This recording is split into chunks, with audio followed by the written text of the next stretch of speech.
Boston Celtics. And you heard Jason Kidd ahead of game 2.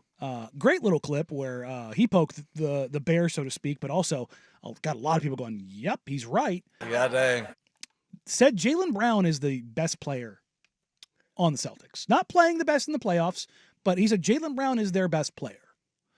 And I genuinely believe that Jalen Brown is more impactful when he's doing what he needs to do than Jason Tatum is consistently. And it's not, Tatum's more talented. If you don't think that Tatum's more talented and it can do more, you're crazy. It is super hard for me to quantify Jason Tatum because he's built in an NBA 2K lab. He's 6'9", damn near 6'10". He's enormous, huge wingspan, incredibly fluid athlete, can put the ball down on the floor, can create, can rebound, can drive, can knock down threes, can defend basically 1 through 4. And yet you find him in games, maybe it's because it's too easy. Maybe it's because the mentality is not wired quite what you want in a ruthless killer like a Michael Jordan or a LeBron or a Kobe or hell, even a Tim Duncan. Because I think Tim Duncan, people ever be good, kind of dismisses as like, he's not a ruthless killer. It's like, ask anybody who ever played against that man. He ate them alive. He just didn't say a word doing it.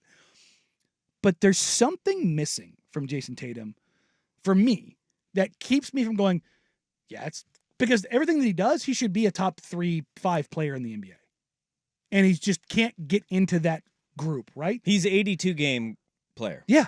He's not a playoff guy. He might be one of the 3 best 82 game players. In that, when you put him in Boston, where their fan base is absolutely delusional all the time, his brand in the Celtics brand also heightens Jason Tatum's, right? So he gets elevated up because he can carry you through that regular season. But when the rubber meets the road and you need those guys who are gritty and can grind out games, that's Jalen Brown, man.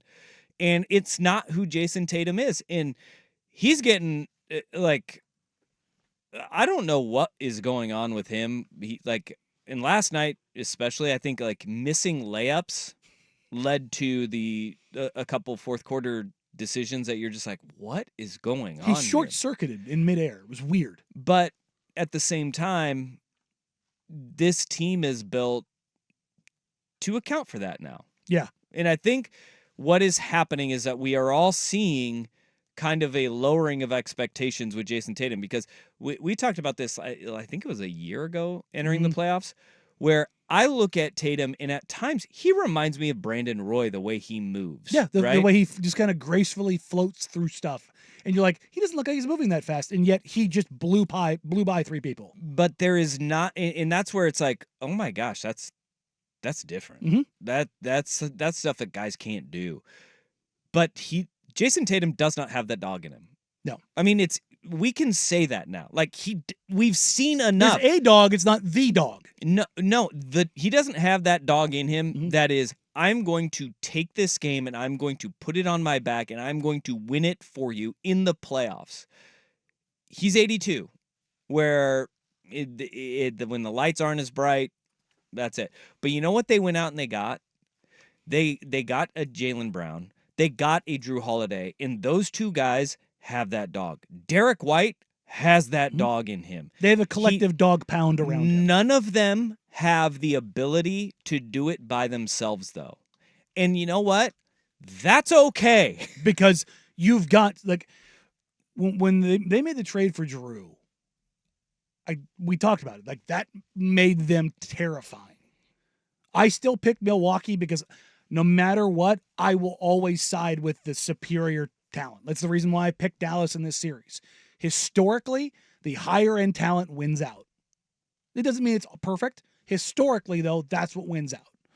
But the collection of talent that they have is overwhelming when it's all working.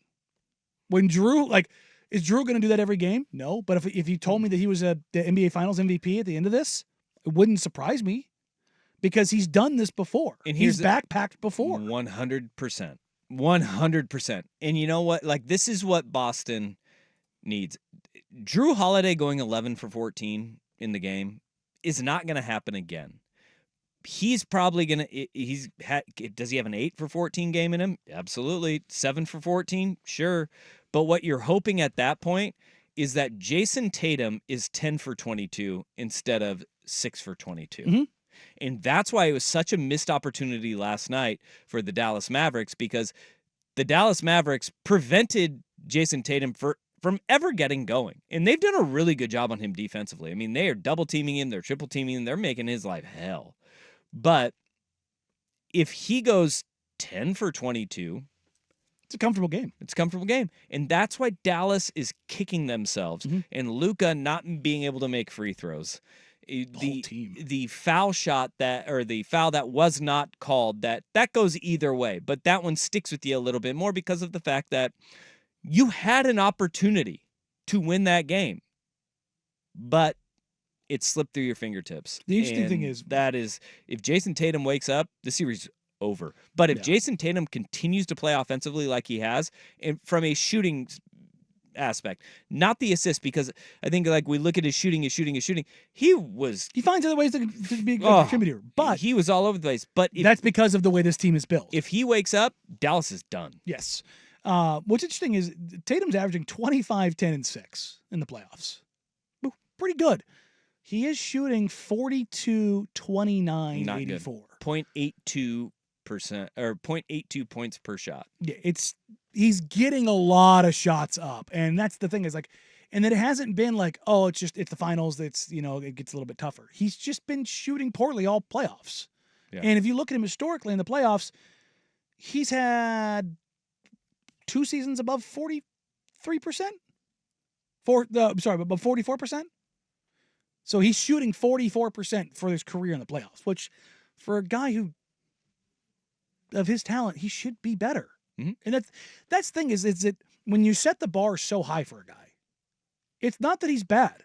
And I am in no way saying that Jason Tatum is bad and that his skill talent or skill or talent is somehow like undeserved or unearned. But I do kind of look at Jalen Brown and go, does Jalen Brown know that everybody talks about him as being the best player on that team when he's talking about his respect? Obviously not, because listen, Tatum does get the All NBA stuff, and I kind of wonder what if somebody kind of looks at that and goes, I think that narrative is changing in front of our eyes. Where do you put Tatum in the importance index ranking for the Celtics? Importance, yeah, to win this series, 2.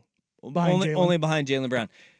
I think to this point, he has been the 4th best player on that team. 4th. Yeah. I think it is. And look, you could make an argument for 5th, but 4th. You have got Jalen Brown has been number 1. Drew Holiday has been 2. Kristaps Porzingis 3. Then I think Jason Tatum. I think you could have that argument that Derek White has also been playing better all around because efficiency-wise, right? Not total player, not what they can be. And really, Jason Tatum, what he was able to do, especially last night with 12 assists in that game, he's still playing good basketball. He's not playing elite basketball. And what Jalen Brown is doing is playing elite basketball. What Drew Holiday is doing is playing elite basketball. What Kristaps Porzingis is doing is playing elite. Those 3 guys are playing so damn well. And like it's like perceived as a knock on Tatum, but he's playing good. If he's playing elite, they run away with this series. And that was always kind of the situation was, looking at the Dallas side of things, if Kyrie doesn't show up, if the other guys don't show up, and Tatum can continue to do this. That's the thing is if Dallas had anybody else show up, we'd be talking about Tatum be getting killed right now. Yes, he would be. He'd be getting killed right now, and that's the thing. Now it's Kyrie getting killed. Actually, Kyrie isn't really even getting killed as bad as he should be because he has been dreadful. He pulled a Danilo Banton 16 points on 18 shots last night. Yeah. In the NBA Finals. Somebody compared his first 2 games of the finals to the same first 2 games of the finals to Boobie Gibson. Hell yeah. And the numbers are very similar. Oh, Boobie Gibson. Yeah. Remember him? That, Cavs, great. That 09 Cavs finals team. Tough. Was it? That was Boobie Gibson, obviously LeBron, Big Z. Zadrunas Ilgauskas, and Anderson Varejao too. Mm-hmm. Yeah, He was coming off the bench. I'm trying to remember. Jamario Moon might have been on that team too. I think that sounds about right. Yeah, there's And Delonte West. Delonte West, who His got father. He got shipped out of Stepdad. Stepdad. Come on, dude. Sorry, I apologize.